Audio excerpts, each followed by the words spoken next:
Idrisu Faisal li suspettat ewlieni tal-qtil doppju fil-Marsa fil-15 ta' Ottubru li għadda der ħireġ minn fuq ix-xena tad-delitt, mżaqqu barra, iġor ħadida fidu ixejjer idejh u jgħajjad Allahu Akbar. Dan intqal waqt seduta oħra fil-kumpilazzjoni tal-provi tar-raġel ta' 34 sena mill-Ghana, mixli li qatel il-Joseph Bartolo ta' 73 sena u Carmen Abela ta' 56 sena b'daqqit ta' mqas.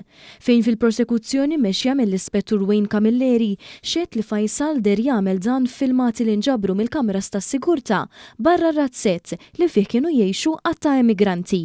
Fil-qorti ħareġ ukoll li dakinhar ġar li kien qed inadda fil-gaġeġġ tal-asafar fuq il-bejt ta' residenza tiegħu faċċata ta' fejn seħħi l-qtil sema lajat u kienu li ċempel lill-pulizija u għaxet li lemaħ lir-raġel isabat il-bib b'ħadida fidu.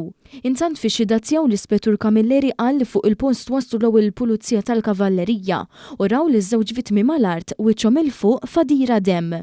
Fost id-dettalji li nataw waqt ix-xhieda ġie żvelat li fil-kamra tal-akkużat fuq siġġu ma' ġenb is-sodda tiegħu instabu passaporti tal-Ghana u ieħor Taljan skadut, karta tal-identità Taljana u permess ta' residenza Taljan u madwar 1000 euro fi flus kontanti. Camilleri spjega wkoll li Carmen Abela ċemplet lill-pulizija biex tirrapporta li hu s-sieħeb tagħha Joe Bartolo kienu qed jiġu attakkanti minn raġel li kien wara l-bieb. Fl-isfond ta' din it-telefonata beda jinstema' qajjat fosthom minn Abela tajt il-kliem itlaq lill-akkużat, però wara ftit waqgħet il-linja. F'seduta preċedenti xedu wkoll żewġ immigranti li kienu joqogħdu fl-istess kerrija fejn sostnew li Idrisu kien sikwit jiġġieled mal-vittma minħabba l-kera. Wieħed mill-immigranti sostna li Bartolo darba kien talab lill-akkużat sabiex jieħu flusu u jitlaq il-barra, kif qal id-dispjaċih li daħlu f'daru.